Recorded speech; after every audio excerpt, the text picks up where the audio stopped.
আসসালামু আলাইকুম ভিউয়ার্স, কেমন আছেন সবাই? আশা করছি আপনারা সবাই ভালো আছেন, সুস্থ আছেন। আমিও আলহামদুলিল্লাহ আপনাদের সবার দোয়াতে ভালো আছি। আজকেও একটা রেসিপি নিয়ে চলে এলাম, আর আজকে আপনাদের জন্য আমি শেয়ার করছি পাস্তার রেসিপি। আমার স্টাইলে পাস্তা আমাদের সবারই অনেক পছন্দের, তো আমার তো খুবই ভালো লাগে। আর আমি কিভাবে পাস্তা রান্না করি সেটাই আজকে আপনাদের সঙ্গে শেয়ার করব। এজন্য আমি আজকে ম্যাকারনি পাস্তা নিয়েছি, আপনারা যে কোনো পাস্তাই নিতে পারবেন। আজকে আমি সকালে ব্রেকফাস্টের জন্য পাস্তা তৈরি করছি, তাই অনেক হেলদিভাবে কিভাবে পাস্তা খাওয়া যায় সেটাই আপনাদেরকে আজকে শেয়ার করব।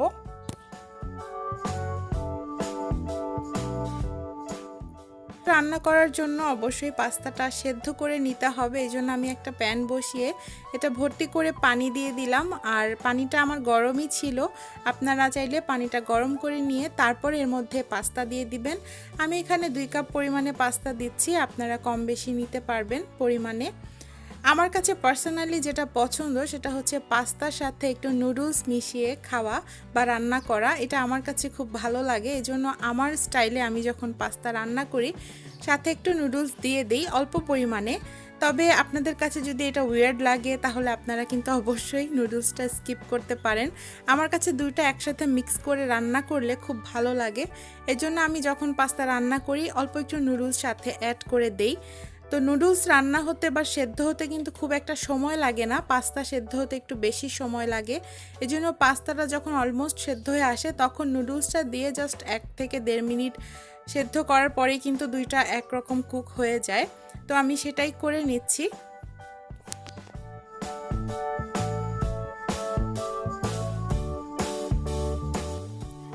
আপনাদের জন্য একটা কথা অবশ্যই বলতে চাই, যারা আজকে নতুন আমার চ্যানেলটিকে দেখছেন বা আমার ভিডিও দেখছেন, অবশ্যই আমার চ্যানেলটিকে সাবস্ক্রাইব করতে ভুলবেন না। ভিডিওটি ভালো লাগলে একটা লাইক করে দিবেন এবং কমেন্ট করে আপনাদের মূল্যবান মতামত আমাকে জানিয়ে দিবেন।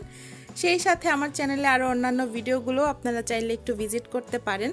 তো দেখতেই পাচ্ছেন আমি পাস্তাগুলোকে একটা স্ট্রেনারে দিয়ে দিয়েছি এবং পানিটা এতে ঝরে যাচ্ছে। আমি অল্প একটু তেল পুরো পাস্তাটাতে একটু মেখে নিচ্ছি, এতে করে পাস্তাটা রান্না শেষ পর্যন্ত ঝরঝরে থাকবে, একটার সঙ্গে একটা লেগে যাবে না।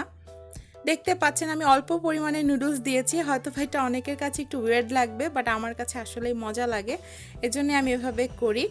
আর আমি আগেই বলেছি আজকে পাস্তাটা খুব হেলদি করে রান্না করব, যেহেতু সকালের নাস্তার জন্য বা ব্রেকফাস্টের জন্য তৈরি করছি। আর এজন্য আমি এর সাথে কিছু সবজি অ্যাড করছি। এর মধ্যে আছে গাজর, বরবটি, আলু, চিকেন, আর এখানে পেঁয়াজ আর কাঁচামরিচ তো আছেই। চিকেনের বুকের অংশটা আমি একটু ছোট ছোট টুকরো করে কেটে নিয়েছি। আপনারা আপনাদের পছন্দ অনুযায়ী সবজি এখানে দিতে পারেন, আরও কিছু চাইলে অ্যাড করতে পারেন। তো এবার আমি রান্নার বাকি প্রসেসিংয়ে চলে যাচ্ছি। চুলায় আবারও প্যান বসিয়ে এর মধ্যে একটু তেল দিয়ে দিলাম, আর তেলটা একটু গরম করে তারপর দিয়ে দিলাম পেঁয়াজ কুচি। পেঁয়াজটাকে হালকা একটু ভেজে নিব, তারপরে আমি অন্যান্য আইটেমগুলো অ্যাড করব।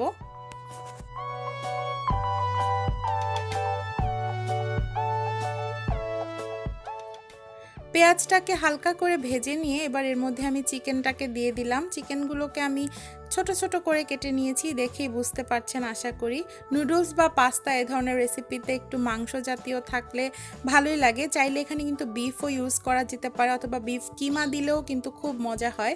এরপর আমি একদিন বিফ কিমা দিয়ে রান্না করে আপনাদের সঙ্গে ইনশাল্লাহ শেয়ার করব। এখন আমি ম্যাকারনির যে পার্সোনাল একটা প্যাকেট মশলা থাকে ওটা দিয়ে দিচ্ছি। এটা দিলে একটু স্বাদটা বেড়ে যায়, আমার কাছে ভালোই লাগে। তবে আপনাদের যদি পছন্দ না হয় সেক্ষেত্রে না দিলেও চলবে। তো এটা দিয়ে ভালো করে একটু নাড়াচাড়া করে তারপর আমি এখানে সবজিগুলো দিয়ে দিব। এটা হতে কিন্তু খুব একটা টাইম লাগে না, খুব ঝটপট করেই রান্নাটা হয়ে যায়। আর সবজি কুক হতে তো অনেক কম সময় লাগে, আমরা সবাই জানি। তো সব সবজিগুলো দিয়ে আবারও একটু ভালো করে নেড়ে চেড়ে কিছুক্ষণ রান্না করে নিব। আর এটা বেশ 5 থেকে 6 মিনিটের মধ্যেই কিন্তু সেদ্ধ হয়ে যাবে। আমি যেহেতু সকালে নাস্তা হিসেবে করছি তাই আমি কিন্তু অনেক ঝটপট করে করছি, দেখেই বুঝতে পারছেন, কারণ সকালে নাস্তা খাওয়ার একটা তাড়াহুড়া থাকে। আমার হাজব্যান্ড যেহেতু অফিসে যায়, আমার তো অনেক তাড়াহুড়ো করে সকালের প্রিপারেশনগুলো করতে হয়। এই ফাঁকে আমি কিন্তু 2 টেবিল চামচ টমেটো সস দিয়েছি। টমেটো সস দিলে আমার কাছে অনেক ভালো লাগে খেতে, এই জন্য আমি চেষ্টা করি এই ধরনের খাবারে একটু সস দিতে। এবার আমি এর মধ্যে দিয়ে দিব ডিম, আর ডিমটা আমি এর সাথে একসাথে ভেজে নিব। চাইলে এটা আগে থেকে কিন্তু একটু স্ক্রাম্বল করে নেওয়া যায়, তবে ওই যে বললাম সকালের নাস্তার প্রিপারেশন অনেক তাড়াহুড়ার মধ্যে ছিলাম, এই জন্য আমি একটা প্যানেই এক সাইডে একটু জায়গা করে ডিমটাকে স্ক্রাম্বল করে নিয়েছি। এটাও কিন্তু খারাপ হয় না, ভালোই হয়, টেস্টটা ভালোই আসে সব কিছু একসাথে এক প্যানে রান্না করার কারণে। তো এবার সব কিছুকে ভালো করে মিক্স আপ করে নিব।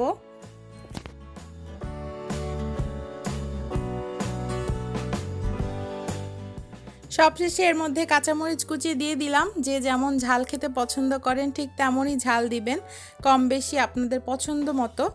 অনেকের বাচ্চারাই কিন্তু পাস্তা খেতে খুব পছন্দ করে, বাচ্চাদের ক্ষেত্রে ঝালটা একটু কম দিলেই মনে হয় ভালো হয়।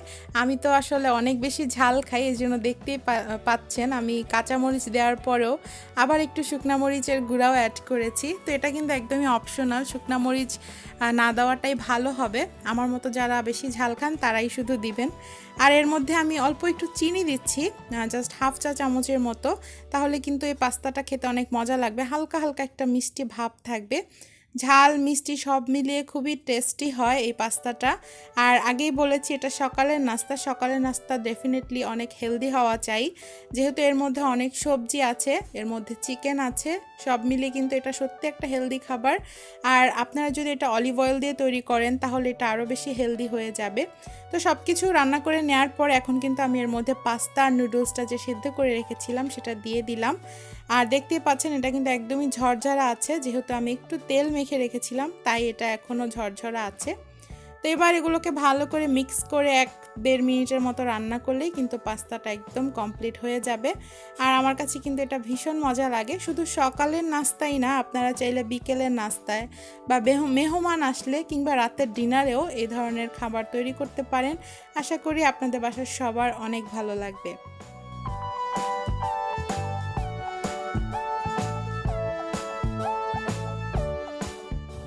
তো আমার পাস্তাটা রেডি হয়ে গেছে, আর এটার আসলে এক্সট্রা কোনো ডেকোরেশনের প্রয়োজন নাই, এটা এমনিতেই দেখতে সুন্দর আর খেতেও কিন্তু অনেক ইয়াম্মি, বড় থেকে ছোট সবারই অনেক ভালো লাগবে। আপনারা অবশ্যই এভাবে ট্রাই করবেন এবং আমাকে কমেন্ট করে জানাতে একদমই ভুলবেন না। আর সকাল সকাল যেহেতু নাস্তা করছি, সাথে কিন্তু এক মগ চা হলে বেশ জমে যায়, তো সেই জন্য চা বানিয়ে নিয়েছি। আর আমরা দুইজন এখন নাস্তা করব, আর আমাদের আজকের পাস্তা দিয়ে নাস্তাটা কিন্তু বেশ জমে গিয়েছিল। আশা করছি আপনাদের কাছেও ভালো লেগেছে। ভালো লাগলে লাইক করবেন, কমেন্ট করবেন, আমার চ্যানেলটিকে সাবস্ক্রাইব করবেন, আমার পাশেই থাকবেন।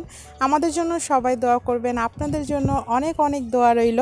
আজকের মতো এখানেই বিদায় নিচ্ছি, নেক্সট কোনো ভিডিও নিয়ে আবারও হাজির হব। সে পর্যন্ত সবাই ভালো থাকুন, সুস্থ থাকুন। আল্লাহ হাফেজ, আসসালামু আলাইকুম।